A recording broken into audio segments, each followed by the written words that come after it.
Hey everyone, how's it going? What am I working on now? Well, this Ford Ranger came in to me. The guy was saying that his brake pedal all of a sudden started sinking to the floor quickly, and he noticed fluid at the left rear tire.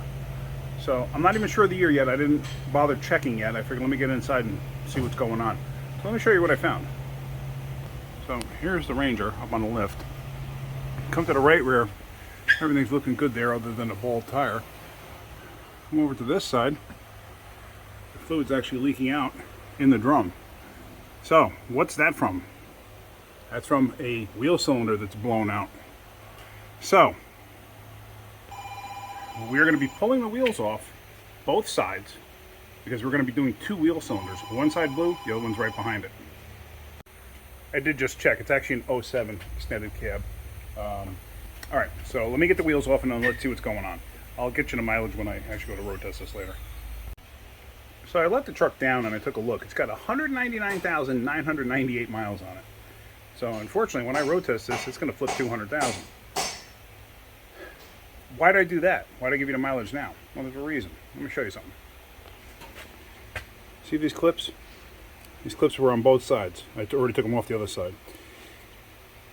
Those hold the drum in place on assembly. Those have never been off. I'm telling you that right now. I've had people comment where they say, oh, we take them off and then we put them back on. Why? There's no reason to. It's only there for assembly. This way the drums don't fall off on the assembly line or when they're transporting rear differential assemblies, with the drum brakes already on them. That's all they're for. You don't have to put them back on.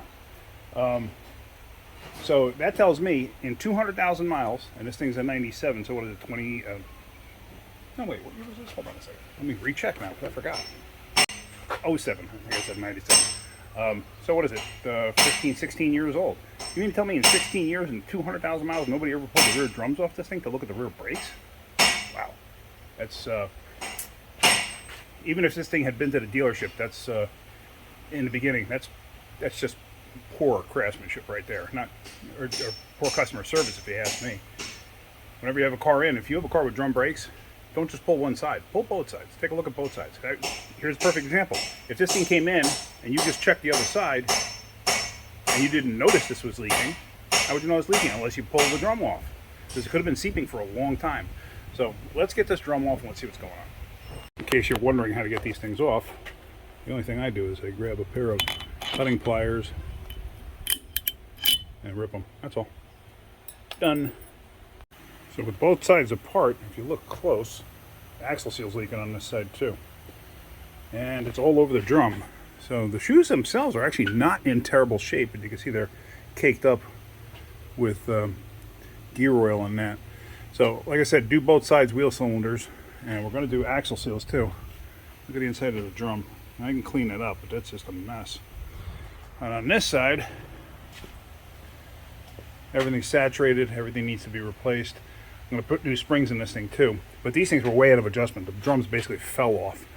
So I'm wondering if the wheel cylinders just extended too far and eventually popped, who knows.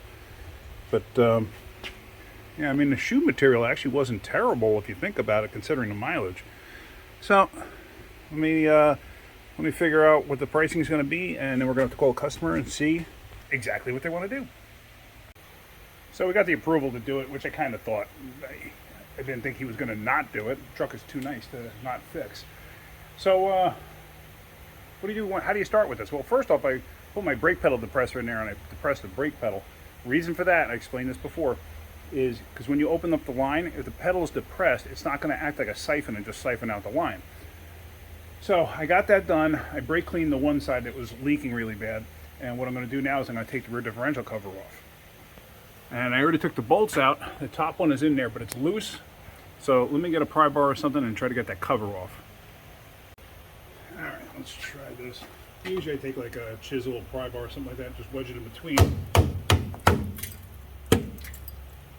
And then let the goodness flow. Just like that.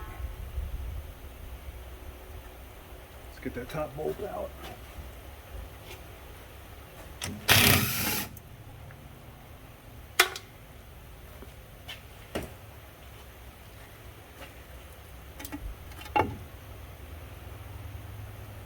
So we have a simple open differential.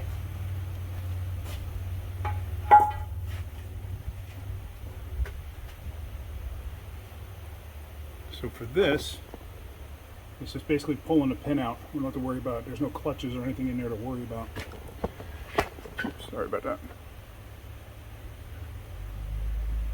So we'll take that bolt out that's right there so we can get that large pin out, and then we can get the C-clips and stuff out.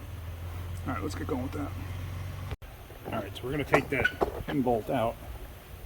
And usually I use a bleeder wrench on these things because the bleeder wrench is a 6-point. And I've seen a lot of people round these things out using a 12-point because a lot of times you can't get a socket on these things. This one I could probably get a 1/4 drive socket on there.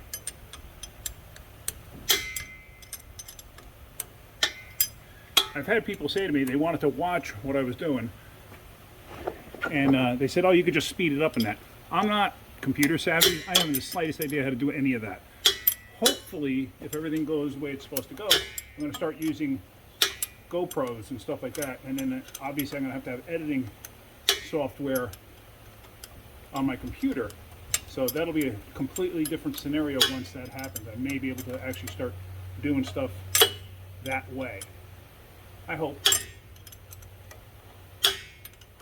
Biggest pain with a 6-point obviously is you got to leave that on there. You don't have like that freedom of going only a half spot. And yes, I'm using gloves now. I'm only using them for right now. I hate using gloves, but I'm using them at the moment because I hate gear oil smell even more. So now with that bolt hanging out, and hopefully you can see what I'm doing here. Sometimes you just got to get it to the point where you can get it out. I've actually had these in the past where I've had to take the cap off, and this one might be one. Or at least take one bolt. Oh, okay, actually here I can get this out. Alright, it's biting me a little bit. It's not stuck on that. What's it stuck on? Oh. It is stuck on the gear itself. So, what does that mean? That means, turn the light on. That means it drops just enough to get the axles to push in to drop the C-clips out. At least that's the way it looks. So let's do this. Let's lower the truck down a little bit so I can get the camera in the right angle.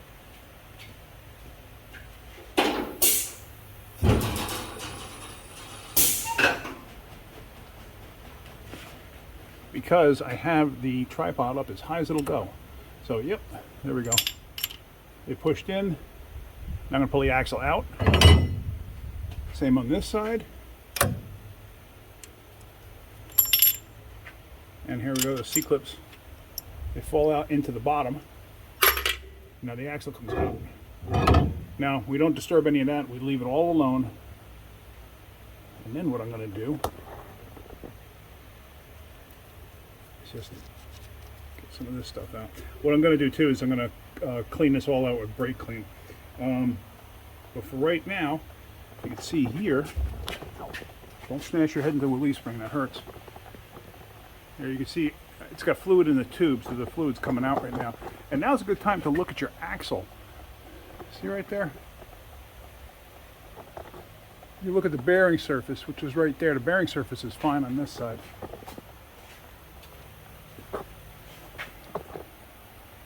And the bearing surface is fine on this side. Okay, let's get these axles out completely, and then we're going to clean up everything here. One thing somebody mentioned on one of my other videos where I was taking axle seals out, they said use the end of the axle shaft to get the seal out. You basically put it in like this to get the actual seal out. And yes, it does work, but not every time. I usually have terrible luck doing this, but this one I think is actually going to work.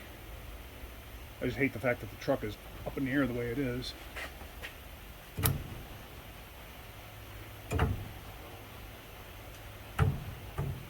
Yeah, and there it pulls the seal right off.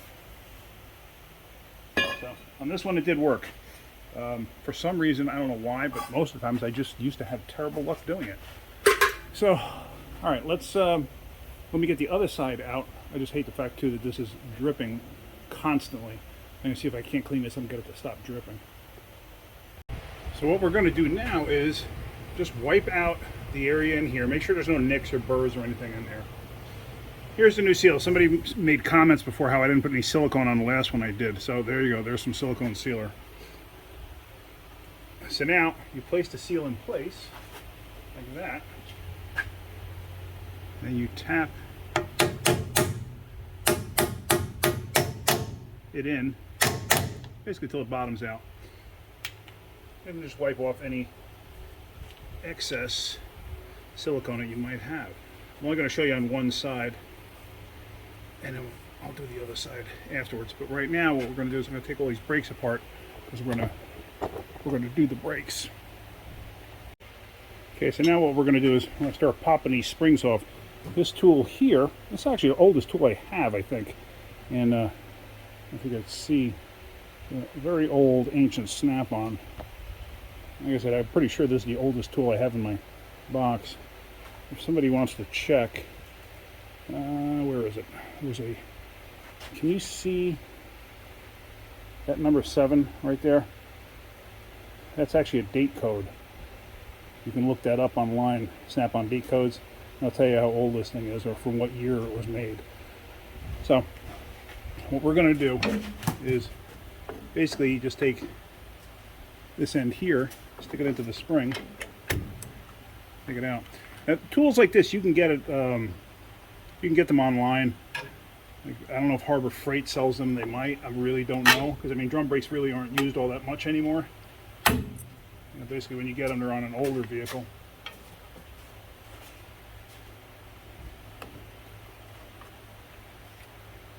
If you don't know what you're doing, or I shouldn't say if you don't know what you're doing, if you've never done one before, you may want to take pictures of this stuff as it comes apart, so this way you know how to put it all back together.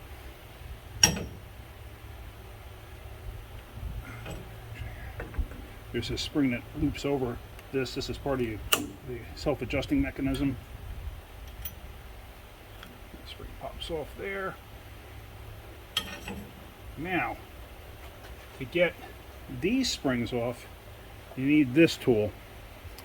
It used to say what it was on the handle. It is a snap-on. It does say it there. Is that a B1356E?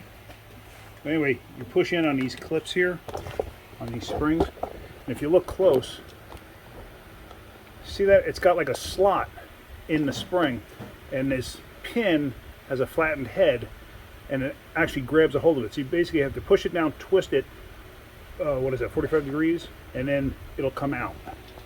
So sometimes it can be a pain. It's just much easier when you don't have the axle in place. So there, see, like just like that, and it comes out. Same with this one. So now as you're coming apart, I always try to be ginger with stuff. Just take it off easily. Now with this, I don't know if you noticed what I did. I just loop it forward like that, or backwards technically, to get this spring out. Okay. I dropped the adjuster in the bucket, no big deal. Here's the old shoe. We're not too worried about it. And then you have this. This is a bone of contention with a lot of people. That clip. How do you get them off? Well, a lot of times I just use a screwdriver and manage to get it in between the metal part of the brake shoe here and that, and actually try to wedge it over. Let me see if I can show you. I might not be able to, but let me see if I can. Hang on. Let me see if I can do this so you can actually see it. I put the screwdriver in. Yeah, this is going to be too difficult. Come on. Hold on, hold on. Oops, too much. Like I said, eventually I will get GoPros. I'm just not there yet. And usually what I'll do is I'll try to stick it in there and use the edge of the screwdriver to get that opening moving. Because once you get the opening moving, oops, I keep hitting the camera because I have the camera in the way. This is usually how I do it. I get the screwdriver up into the edge there, and I get it to start opening up. Usually I can get it open up enough and then get the screwdriver in between. But like I said, trying to do this with a camera right in my way is a little difficult. So, but you get the gist of it. That's what I wind up doing.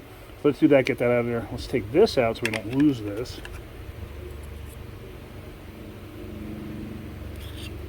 Oops, there we go. Just drop the rag in the bucket. All right, let me get that apart. I got to move the camera because I just cannot do this.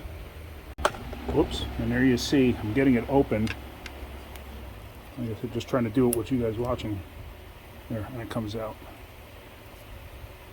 Most of the times they will give you a new one of these with the shoes or the spring kit or whatever. If not, you'll have to reuse this one. Basically just open it up, flatten it out, and then just crimp it together once it's in place. Now lots of times I will just take the bleeder out. And where did I put the old one? It's right here. I take the bleeder out. This way it makes getting to the line that much easier. And always use a flare wrench on the lines. You can buy these. They're again Amazon, Harbor Freight. Harbor Freight ones, well, they used to be a little cruddy, but they're probably much better now, especially like since they have the Icon series of tools.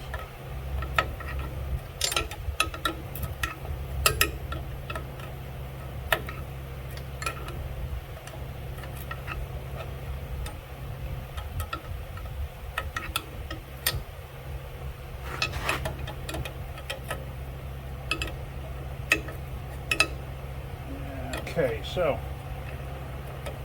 with that, you're going to get the line off.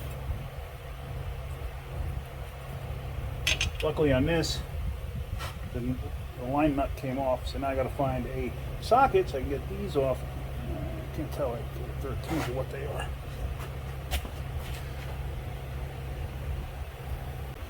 Alright, so let's get the two mounting bolts out. They're just 13s.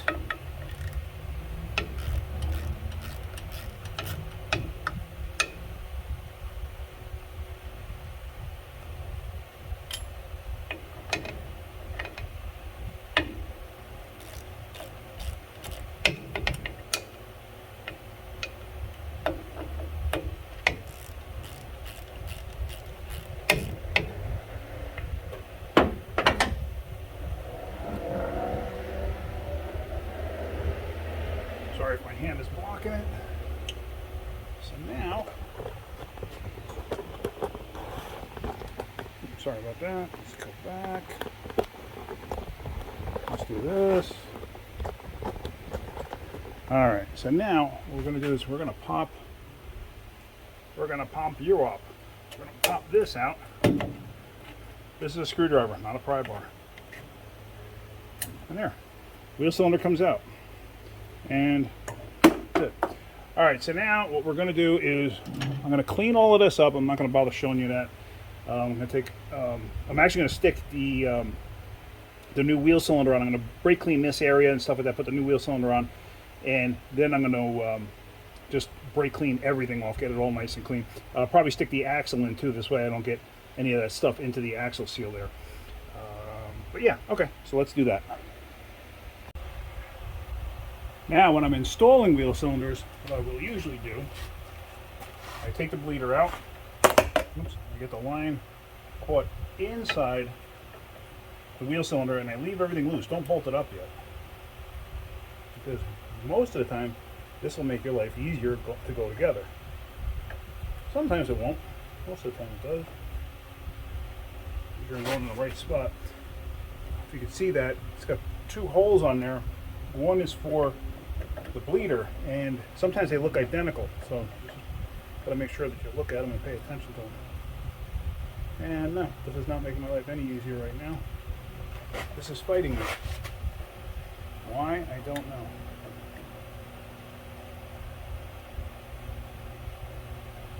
Alright, there we go. I just caught. So now what I'll do is I will screw the line in just about the tight, and I'll catch the mounting screws. Just a little bit of a tight line going in for whatever reason.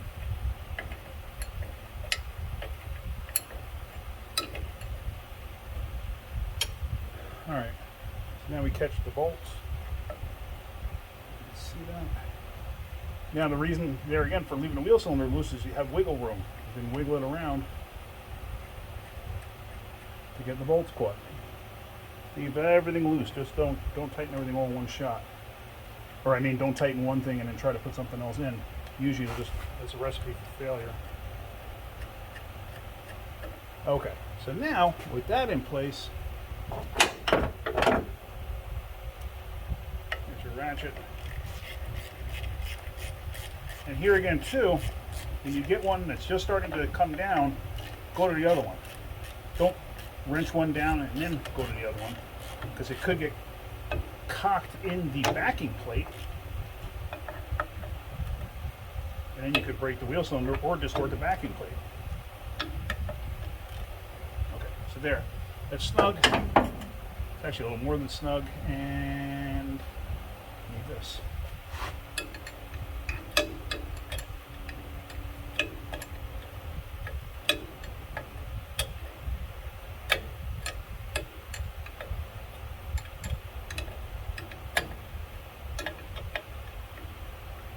And now that it's tightening up, now I use the flare end and get it tight. I could go much tighter. It's snug, it's tight. And then you're gonna put the bleeder in, and I will leave the bleeder loose. I will just put that in with my fingers, and I will leave it loose. And like I said, there's a brake pedal depressor on there. I'm just gonna leave that on there for right now, because that keeps it from siphoning out. All right. So then onto this side, and we're going to clean all of this, and then we're going to go back to the. So with everything all cleaned up, I took these end pieces. These are the parts of the piston that you just change over. These come out. These actually apply to the shoe. I forgot what the heck these things are called, to be honest with you. It doesn't really matter. Now we got the shoe here. There are specific shoes. There's a primary and a secondary, and there's a left and a right. So make sure you grab the right one first. Now, when you go to put this back together, there's supposed to be a little wavy washer that goes in there. Don't worry about it. If you lose it, it's not a big deal. What it's for is it helps hold tension on this to basically keep it from rattling. Now you see what I did there? I just got that horseshoe in place. And all you're going to do is crimp it over. That's all. That's it. You're done. You're done. So now we can put this whole thing back together. Sometimes you can put some lube on there if you're really concerned about it. This vehicle has zero rust on it, so I'm not too concerned. But one thing I am going to do is I'm going to put some lube on the backing plate here and here and here. See these spots? It's because when the shoes come outward like this, that's where they ride on. So let me get some lube for that. Now, some people use white lithium grease for it. I just use that same stuff that I use for the caliper grease. And you don't have to go absolutely bananas. Put a nice little dab, you know, and so on. You can even put some in between there if you wanted. Like I said, it's just to basically keep everything moving. The fact that these brakes were so far out of adjustment, I'm going to say that the owner probably doesn't use the parking brake. Not that it matters, at least not to me, just a point of conversation. So, now, we got to put the rest of this back together now. This is where I kind of sometimes look like a Keystone Cop trying to get this together. Some of you are like, a Keystone Cop, what the heck is that? Meaning, I have a tendency to make this look ridiculous when I'm putting it back together, because for some reason, sometimes I get kind of dopey when I'm putting these things back together. Let's see how it goes. Okay, so how I'm going to start off here is a new pin, and then a new spring with the new end clip there, or whatever you want to call it, retainer. I get it to come through.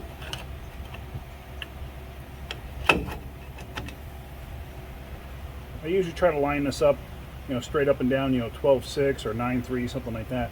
And do the same with that slot, because you got to get it to go in there. Might be a little difficult to do, and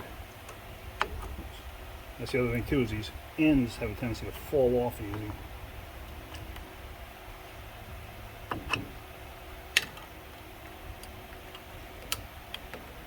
You push it in and then quarter turn it, and it locks it in place. Just like that. See that? And I'm going to do the same with the other side there. I'm going to go get the shoe. Do I have the shoe here? Yes, I do.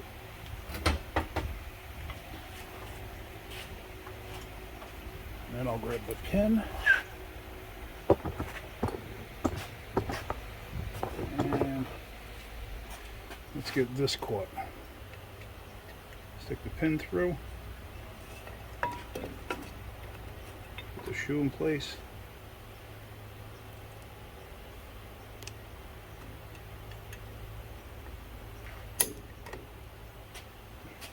And then just make sure that you are in there like you're supposed to be.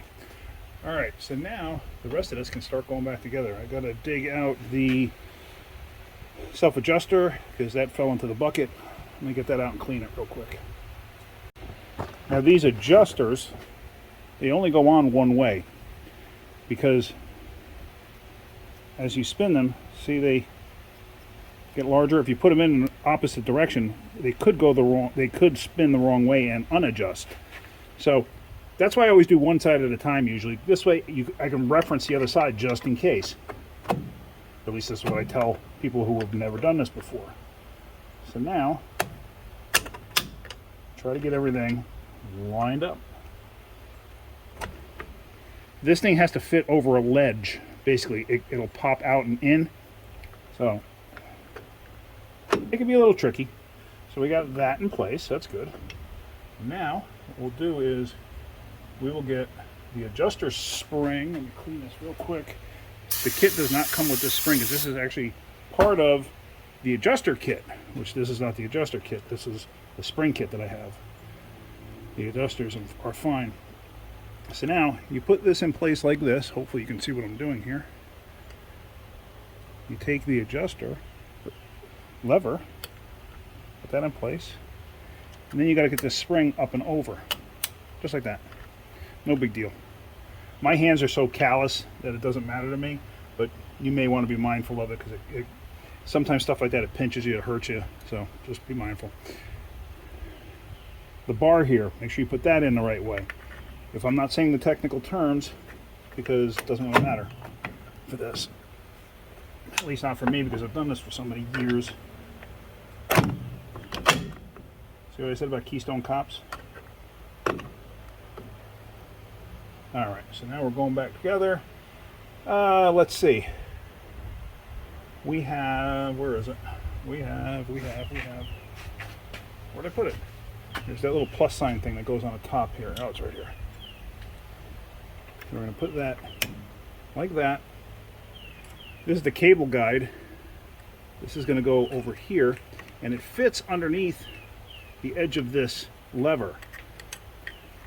So what you're going to do is get it underneath the edge of that, and there is actually a step in that. Can you see it? Let's see.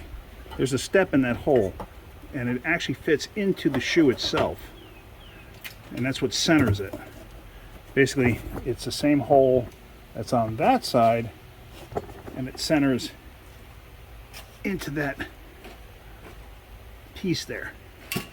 Let me get a better shot of that. I wasn't on that. I'm sorry. Let's go. We have to get that in there, and it's fighting me. There it goes. So now it's in place. You could tell because it's like flush and it moves freely, kind of seesaws. So now, with that in place, now what we're going to do is we're going to put the springs on. So this one takes the longer, thinner spring. And this is where the oldest tool in my toolbox comes in handy, because that's what it's for. What you do is you have to center that top. Actually, hold on a second. Let me move the camera a little bit. Hang on.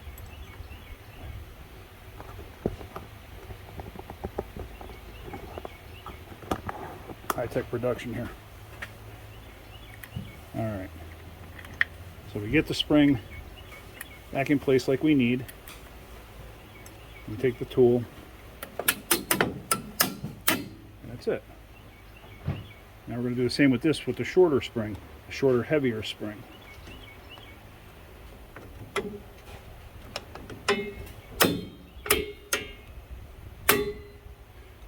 Okay, make sure that little shoe guide there, that piece, make sure that's centered the way it's supposed to be. And that's about it.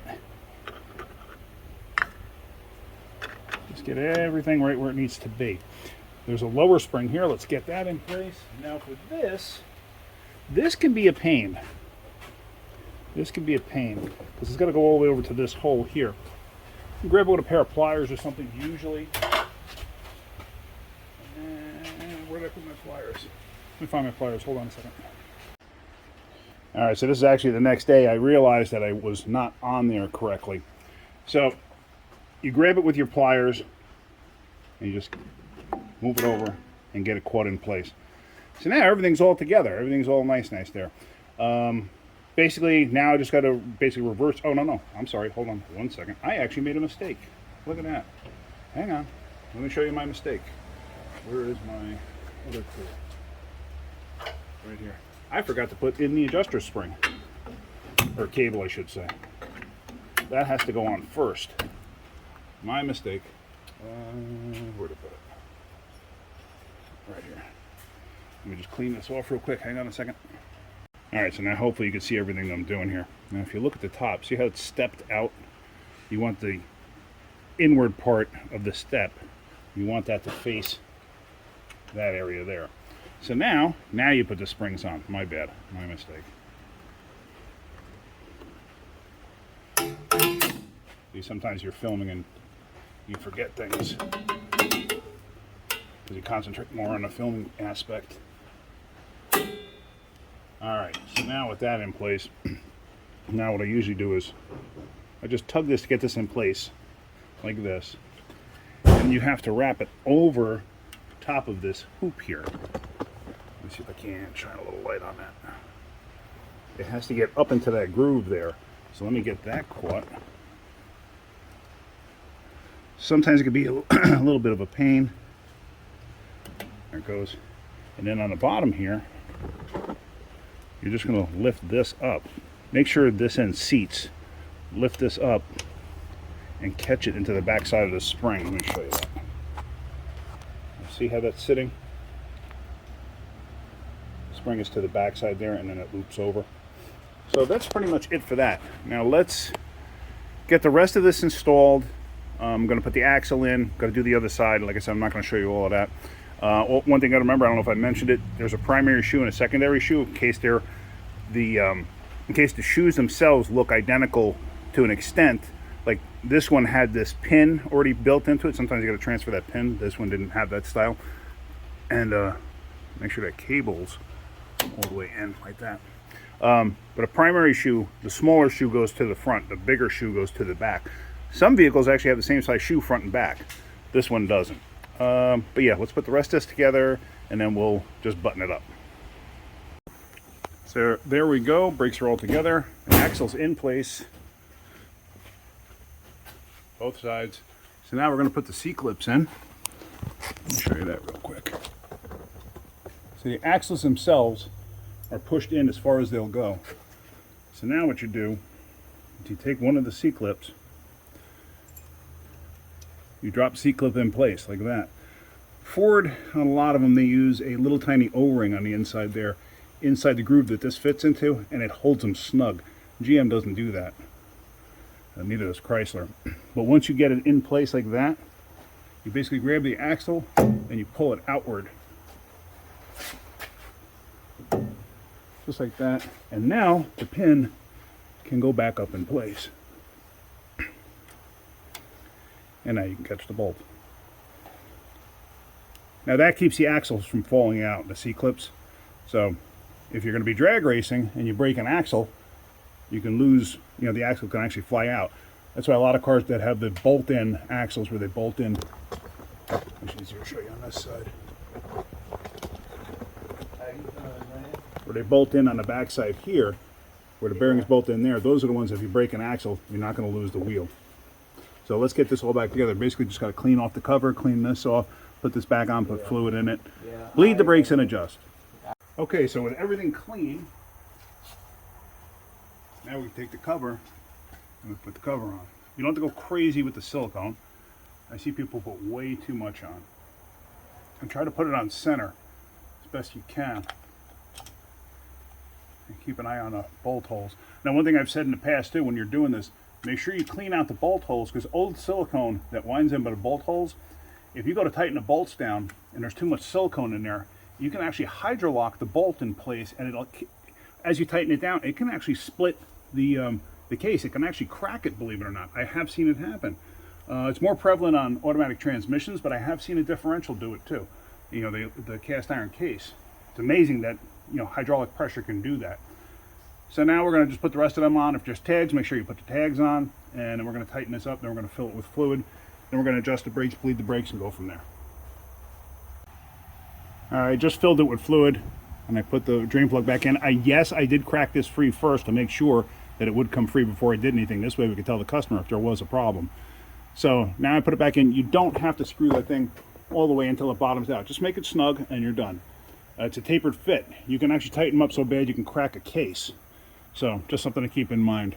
Let me clean that off, and if you look real close, see how the silicone just has a nice little squish? That's absolutely perfect. So that'll seal absolutely perfect. So, but like I said, it's full of fluid now. So let's just finish this up. Now, one thing I did want to show you before I put the drum on, there's a window at the back side of the backing plate here. It usually has a rubber plug. You take your adjuster tool, I'll show you later. Take your adjuster tool, you stick it in through the back to hit the wheel here for the adjustment. If you go the wrong way, it gets stopped by this. Now, yeah, you can override it and overpower it. It's just a thin piece of metal. But if you go the right way, hear it clicking? And that's actually bringing the adjustment out. And there's the adjustment right there. And if you look close, you'll see it's bringing it out. So that'll spread the shoes apart and hit the drum. Now, one thing I usually do when adjusting these is I'll put the wheel on also, because that centers the drum. So, and I leave it in neutral, so this way I can actually get some movement out of the wheel. And then I start going till you feel a little bit of drag, like that, and then stop. And that's what I'm going to do on both sides. And then once you pump the brakes up, it'll actually help center the shoes again. And then you may have to put a little click or more into it to finish that up. So let's go to this side. The backing plate on this side is still like wet looking. Let me lower this down slightly. But same thing on this side. It's amazing how much brake clean I used on this, and it still shows that it's wet, or looks like it's wet. I think I used up like 4 cans of brake clean, but it's so humid here that this stuff just does not want to dry off. I'm sure when it gets a little bit of heat in it too, it'll make a difference. And I did clean the drums, the braking surface and everything else. I did clean the drums with brake clean and wipe them down. So like I said, now we're going to bleed the brakes. I am just letting that gravity bleed for a minute, and I'm going to go to the other side, let that side gravity bleed, and then I'll have Joe hop inside, and then we'll pump the brakes up and bleed it that way. And like I said, that'll help center the shoes, and we may have to readjust them. So now with the brakes bled out, I know I didn't really show you much of that other than the gravity bleed, but Joe hopped in there, he pumped it up, we bled it out. So now, as you can see, there's like absolutely no drag on here. So we're going to put a little more adjustment into it till you just feel the shoe touching. The shoes are centered now from pumping it up. So right there, I could just feel it touching, so that's good there. Now on this side,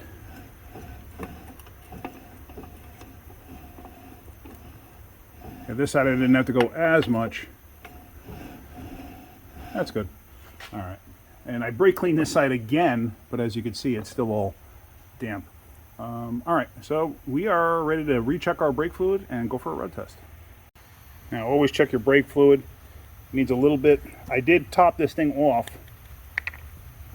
before I even started. And then, of course, I disconnected the battery last night because I had the brake pedal depressor on it.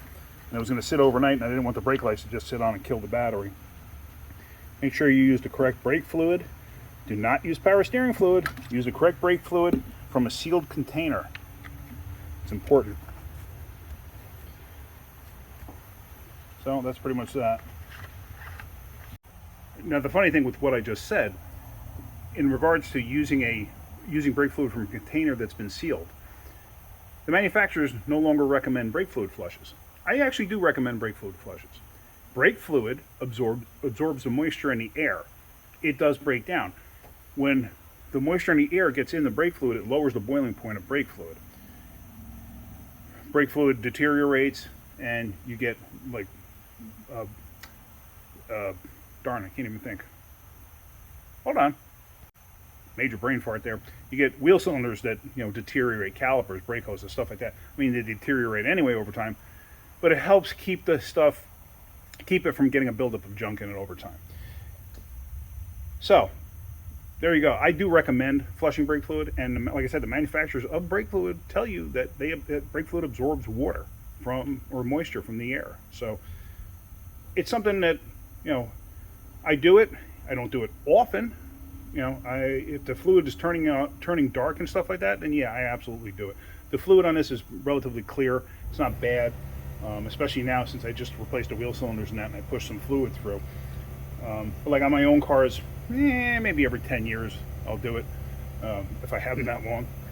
Every 10 years, every 150,000 miles roughly, something like that. I hear some people say do it every year or every 2 years, every 30,000 miles. I don't think it's that important, but it should be done occasionally. So we're going on a road test. It's got a good firm brake pedal. I'm actually rolling with it right now. So I'm happy with that pedal. All right, let's go down the road. See how this thing is. All right, so I'm up the road at the rest stop, and the brakes feel amazingly good. I mean, they feel really good, considering I got 200,000 miles on this thing now. Sorry, truck owner, but I had to road test it. You gotta do what you gotta do. But yeah, all right. So hopefully you're getting something out of my videos. If you are, hit that like button. If you could, please subscribe. Also, if you notice, at the bottom in the description, I do put a link to stuff that I recommend on Amazon. It's stuff that I use personally, and good stuff.